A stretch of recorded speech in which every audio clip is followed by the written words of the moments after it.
This is pure hype because we are actually revealed on who is actually coming to Egghead Island, and it's an amazing twist. Something that we didn't expect. It's no one that we expect because it is none other than Dory and Brogy from Little Garden Arc way back in the Alabasta saga. And I'm really loving this twist, and this actually brings us so many questions to the future of the next arc that which we will be talking about in this video. This is One Piece chapter 1106, and it is, of course, as I said, hype. So yes, let's talk about this. But before you go, if you like this new format of videos, please consider subscribing to this channel.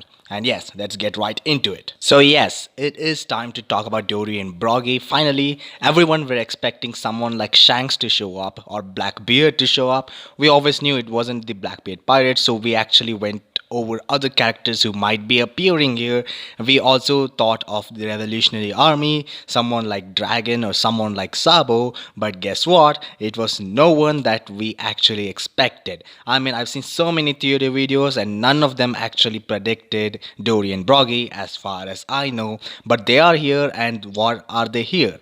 Because they want to take Straw Hat with them and they're here to escort him. And I am really glad this is happening because I think this is the future of Elbaf. I mean, they're actually definitely going to Elbaf, and we are definitely going to see Shanks. Maybe I don't really think who is with. I don't think that Shanks is actually with Dory and Brogy, but I'm not really a fan that only they both are here because I actually think there might be someone else on the ship too. Someone like probably Ben Beckman or Lucky Roo or someone like that. If Yasop is there, really cool because Usopp is also here in this island. It will be a cool reunion. But yes, I don't think Shanks is going to be in here, and I don't even know if Dory and Brogy are allies. But I do know that they are going to be allies somehow. It's just really confusing because we don't know what Shanks' main goal is here. And speaking of Monkey D. Luffy, well, guess what? This overweight guy who actually ate actually uses his Gomu Gomu no weight loss move and kind of, just takes it out. Even people are shocked that he can do that. Well, guess what? Most of the characters in One Piece can do that. They just don't know. So I guess he is up for the fight, and I really thought this was a funny scene. When the previous chapter came out, I theorized that Sanji is going to come in clutch and save all of them. Well, I was kind of wrong because, he can't carry four people. But I did like this panel where he's actually using Skywalk and going towards them because, and seeing them falling actually reminds me that they are going to be falling for 15 whole minutes when the anime episode airs. So yes, another great thing to look forward to. Yay! I was sarcastic, you know that. One of my favorite moments in this chapter is the part where, Vegapunk's Atlas actually tells everything to Bonney, and the realization on Bonnie's face. It's such a cute and emotional and sweet moment that actually Vegapunk Stella had put that the pacifistas, any pacifista that resembles Kuma, will always, take orders from the world government, will actually have a higher orderer. I don't even know if that's a word, but yes, Bonnie has the highest authority over the pacifistas, and when she immediately says not to hurt her, they just turn their back against the government and attack the Marines to help her escape.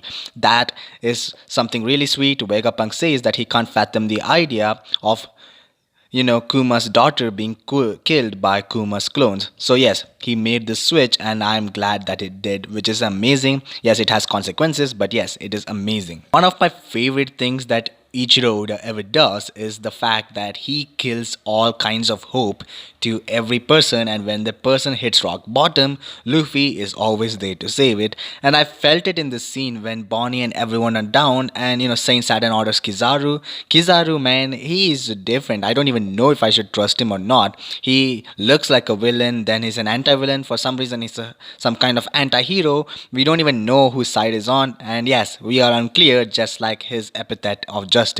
And yes, he's about to kill them, and then suddenly Luffy appears, his fist covered in haki, and he punches him, and his gear fifth.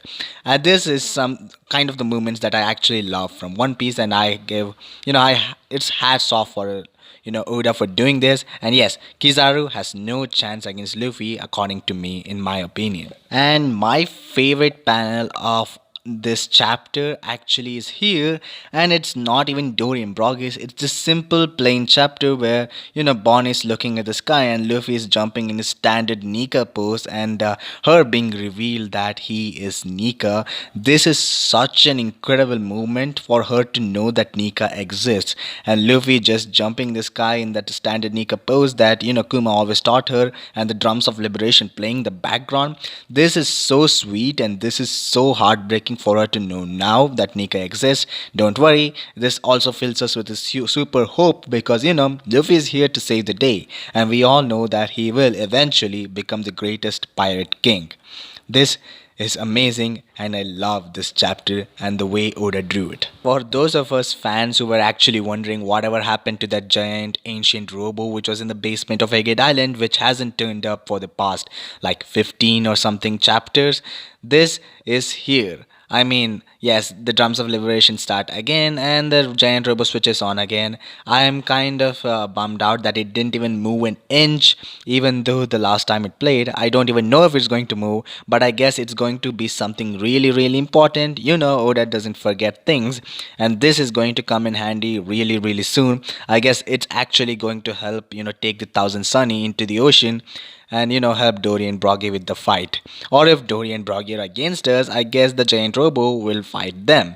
I don't know if it's some kind of mecha or something, or someone has to ride it, such as Luffy, but I am waiting to see what this giant robo is capable of. So yes, for one final theory to wrap this video up, and that is, Vegapunk Stella is going to die. Yes, I said it out loud, I came up with it first, I didn't see it anywhere, but I think he's not going to make it in this journey. I think some other version of Vegapunk is actually going to join them on the journey, such as probably Lilith or Atlas, Pythagoras, Edison, any of the ones that's remaining. I think Vegapunk York is going to be somewhat important, but I think Vegapunk Stella is going to be dead.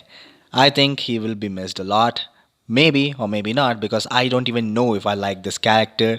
Yes, even though I was caught up with the manga for a long time, I'm just have to wait for the anime. So yeah, see you guys.